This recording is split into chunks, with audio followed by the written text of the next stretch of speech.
Hi everyone, so today I have this new set that Diamond Press has brought to HSN ahead of the October Craft Day. It is the Painted Sentiments Stamp, Stencil, and Die Kit. So let's get that open. They did send this item free of charge from my review, and of course all opinions are my own. And any links I have in the description box will be affiliate links, which means I'll make a small commission if you purchase items through those links. So thank you for using those if you would like. Again, with YouTube and HSN, it might be embedded in the video, like down in here, a little shopping bag or the word shop down below the video there. So let's check this out. I'm really curious. So this month they do have some, Christmas items, some more kind of everyday type of items. By now, I think you probably saw the video where I put out, all the new staple items that they brought out. Large like stamp sets and inserts and these cute rub-on buttons, which are just adorable, all those fun things. So lots of fun new goodies. Let's check this out. Oh, I love a good sprig. So we have some sprigs here. It looks like maybe some like lavender looking stuff, and some other items along with the along with like the labels or like banner type things, a little butterfly there.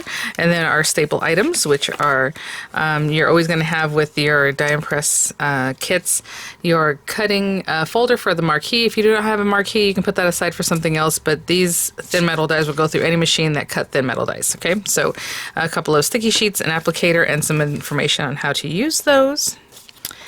And let's look at the inspo. So, oh wow, these are nice and big. Okay, let's check that out. So we have, again, stencils and stamps and dies. So as you can see with the stencils, you can make like some backgrounds or like a spotlight, those kinds of things with it. So shapes 1 and shapes 2. We'll look at that in just a moment. Butterfly, you have the butterfly. You can do a background stamping, it looks like, and then like the detail stamp. Same thing with like this little guy, this sprig. That's very pretty. They all have like a little pair with them to make a background, but also the detail, right? And then the die that goes with that. Option to stamp some of the sentiments in banner die cuts. So there's your banners, Merry Christmas, thinking of you. There's texture stamp, Happy Father's Day, sending good vibes. All kinds of sentiments thinking of you. I think we just read that one. You are invited, I love you, miss you, or miss you with love, happy birthday, happy Valentine's. All these ways to, it looks like you can match them because it's a sentiment combination. So that's why some of the fonts look the same, but a little bit different when you put them together. Very cute. This is happy birthday, your inspo. With this one, I would say that they did the stenciling and then you can do like a white heat embossing, or a resist. It could have been clear embossing powder, right, with a stamp, and then they came over with the stencil, so the resist left the white background. So fun ways to play with that. And then some other ones here. This is kind of what I have in mind to do today, something like that, possibly. Okay, so stamps are large, some large stamp sets. You have your little texture, again, your sprigs. These can just be like a silhouette look, or you can just use these guys, maybe color them in, or pair them together even, right? Which is the intention, but you can definitely play with these in different ways.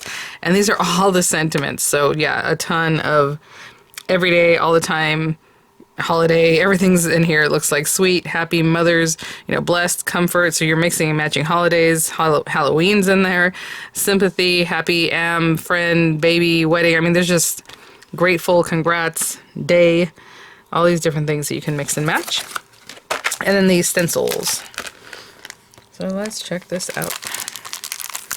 So again, you can have a lot of fun with this. Just make one little spotlight, maybe something for like a like with sympathy type card. I would love that just in the very center, and then just a little sprig and a little something, right? Very tasteful, very cute.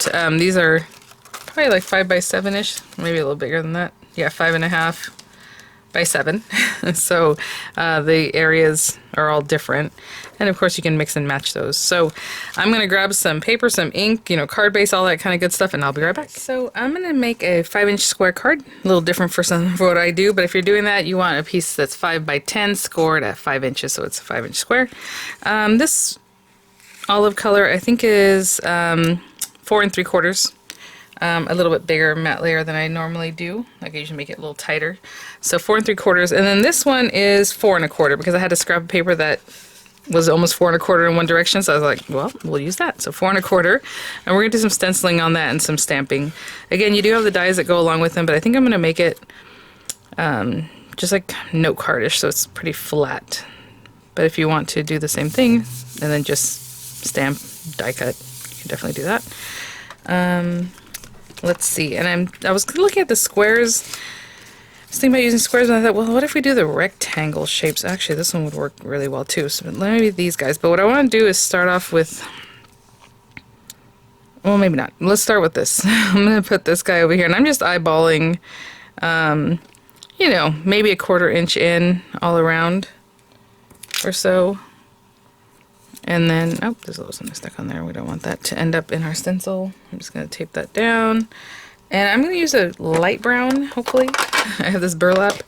And I'm going to do the same thing on the other side. And then the center will ink up with a different color. But I'm going to try to do this in a light color. So I'm going to do a very, very gentle hand. Okay, so it's just going to be like a whisper of whatever this, you know, in the background. Maybe I should start on this side. So I'm doing this super lightly. And then maybe just a little bit more, but I didn't want to start off with a heavy hand. I just wanted to be kind of a little bit. And we can take a look. Yeah, I like that. So just a little something, okay? And then I'm gonna do the same thing on this side. Just about eyeballing the same 1/4 inch or so around. And I'm definitely eyeballing this, so. And it doesn't have to be so structured in nature. I mean, you can make it so that it's a little more like offset and things, but let's go here. Again, same thing. I went a little darker there.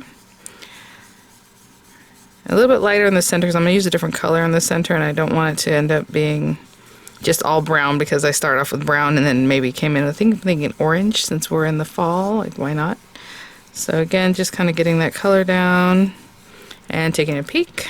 And it's so funny. I have the same dark spot because that's where I started. Okay. Very good. See how it's just a whisper. Let me grab some orange ink. Okay, I'm going to take the same one and just place it right in the center. And wherever I think the center might be on this guy, like here. And I'm just going to choose an orange. Again, not super dark. I just want the look of that. But not super, super dark. So I'm going to come in a little darker than in the brown area, though. Okay, and just same thing. And it'd be really fun to mix and match the shapes. I mean, lots of ways to use this. I'm just sticking with this to make like a panel, basically. A little bit darker on the edges.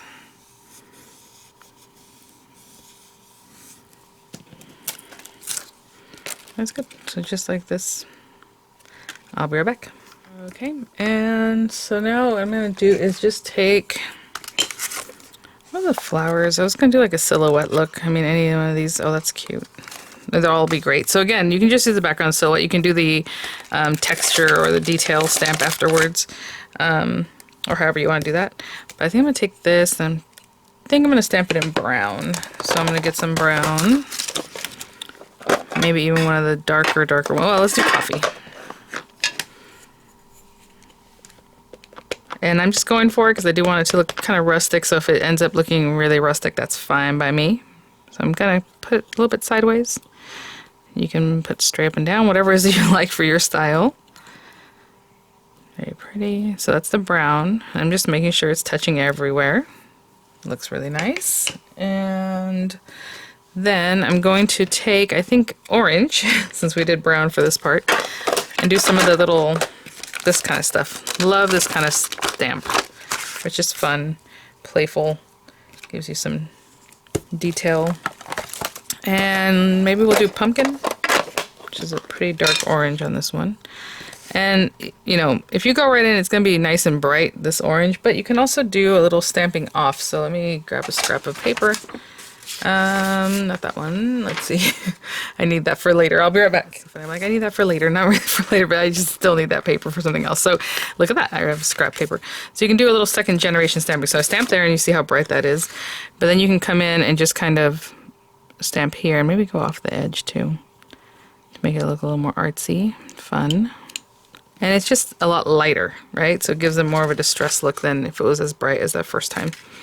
Or you can do a mix and match of those kind of things. So I'm going to stamp that off. And maybe add a little bit here. Okay. Cute. And trying to think if I should add a few more, maybe down in here. And you can twist and turn this so it's not always the same kind of thing, you know. So maybe here. So they look a little bit different. And that's very pretty. Kind of focused down here. Maybe a little bit more down in this corner too. Just another little bit here. Okay. Love the way that looks. All right, let me clean up a little bit. I'll be right back. Cleaned up a little bit. We have our card base. I'm going to make it so that it opens like standing up. So that's that. I'm just going to glue that down. I mean, you can distress the background. That'd be really cute too. Just to have a little more detail or texture in this. Miss that bottom area. Okay, and I'm just going to pop this down right here, and we'll come in with our sentiment. I'll be right back. Okay guys, so I grabbed some craft cardstock. I think it coordinates with this project really well, so I'm just going to do a little bit of stamping. I think I'm first going to cut out with this die because I am going to mix, you know, some of the lettering, and I want to make sure we're stamping where I want it to be, so that I can cut, you know, so I think I should cut it first is all I'm trying to say. So I'm going to go ahead and run that through. Sorry, I was trying to grab the cutting folder here. And if you want to use a stamp positioner, your grip mats with, you know, grid lines and all that so you know where you're stamping, go for it. I'll probably do it this way. And so I think I'm just going to go for it though.